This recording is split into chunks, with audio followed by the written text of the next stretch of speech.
Alright, once again, I'm going to give all praises to Yahweh, Bashem Yahushai, Bashem Mekakwelash, double as we enter the apostles and heirs of great millstone.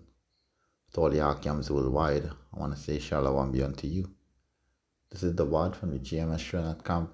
Just to bring out a quick edification through His faith and the power of the Most High Yahweh Bashem Yahushai.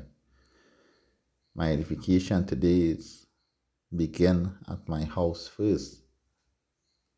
And it just goes back into the fact that before the great and dreadful day of the Most High Bashem Yahushai, when He's going to wage war against 2/3 of Israel in terms of destroying them, and as well bring down this kingdom that's being run by the Edomites currently,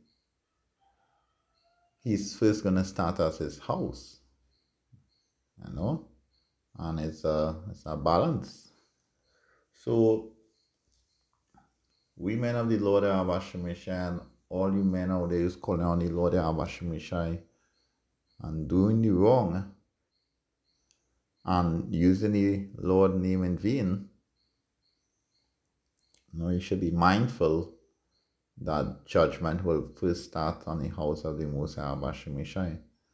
So we all have to pray for mercy, and we all have to pray that in those days we be delivered, and that the Lord Bashem Yahushai have mercy upon us in those days to come.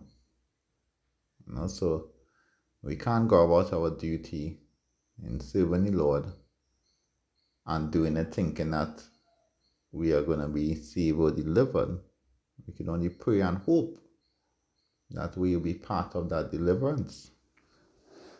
So I'll start out with 1 Peter chapter 4 and verse 17. It says, "For the time is come that judgment must begin at the house of power.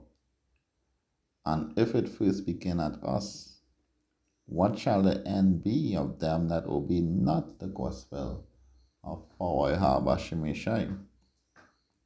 And if the righteous scarcely be saved, where shall the ungodly and the sinner appear?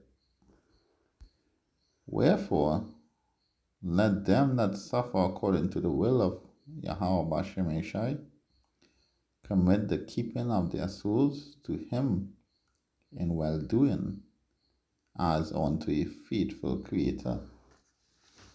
And that's why it's important to be faithful unto the Most High Bashem Yahushai, because in those days we are praying that He's going to be faithful to us. So it's just a way or a thought that you should have, that don't get puffed up in this truth, and know that we all are hoping for mercy. We all are hoping that in that day when Yahushua break the sky, that we be delivered. We all hoping that in the days of Jacob's trouble, that we don't receive judgment. We all hoping that we don't receive judgment as a 2/3. But to die the death of a prophet and not die the death of a 2/3, die for the Lord Bashem Yahushai's sake.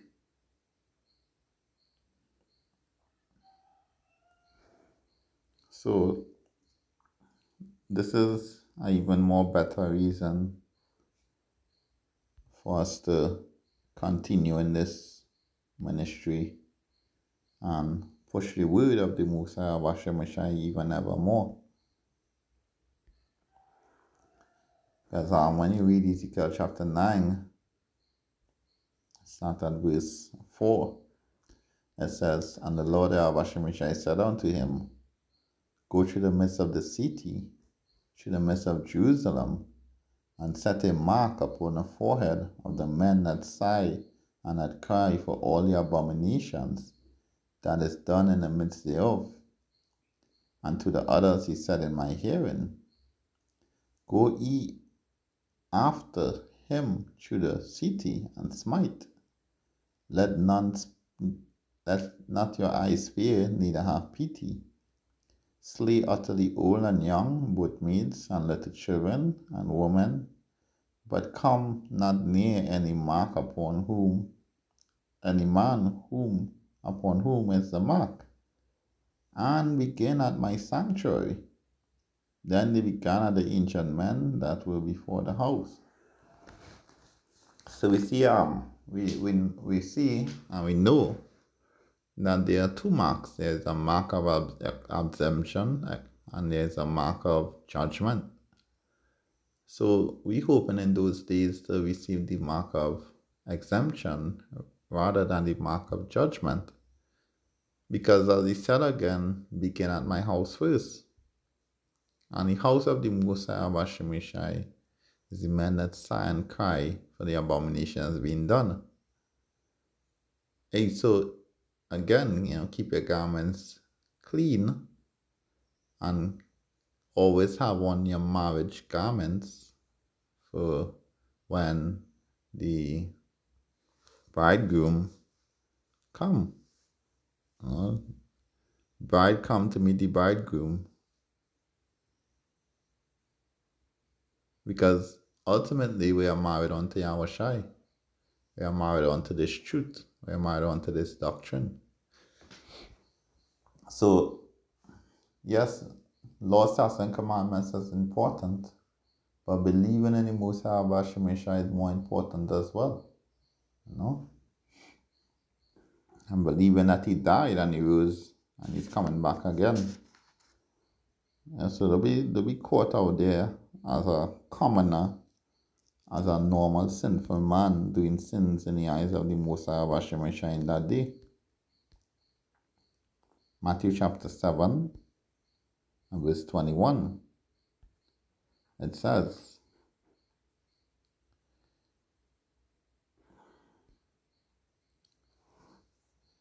actually start at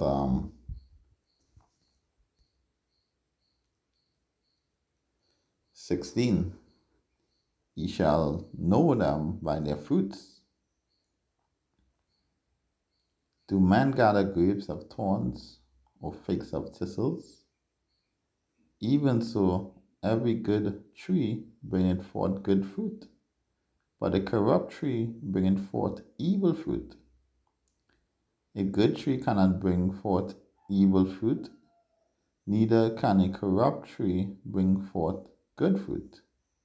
Every tree that bringeth not forth good fruit is hewn down and cast into the fire.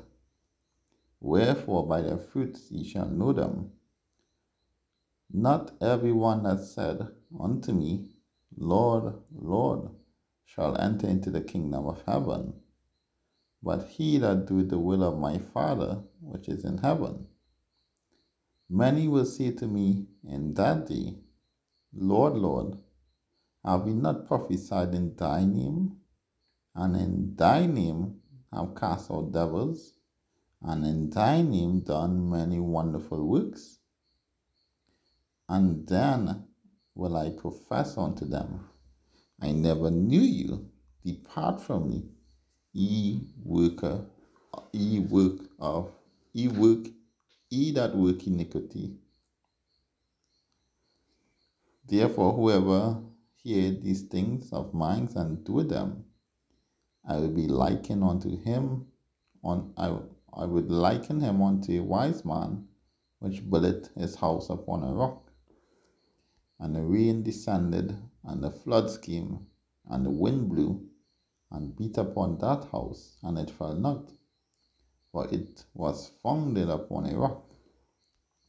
And every one that hears these sayings of mine and doeth them not shall be likened unto a foolish man, which built his house upon the sand. And the rain descended, and the floods came, and the winds blew, and beat upon that house, and it fell, and great was the fall of it. So we don't want to be caught within that category of men that is going to say, Lord, Lord, have we not prophesied in thy name? We don't want to be in that category of men that receive that statement that depart from me, workers of iniquity, I don't know you. You know?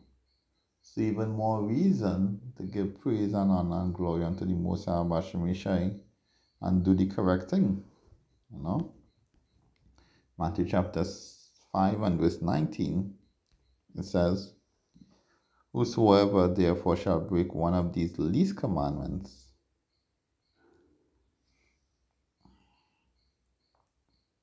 start at verse 17, take not that I come to destroy the law or the prophets. I am not come to destroy, but to fulfill.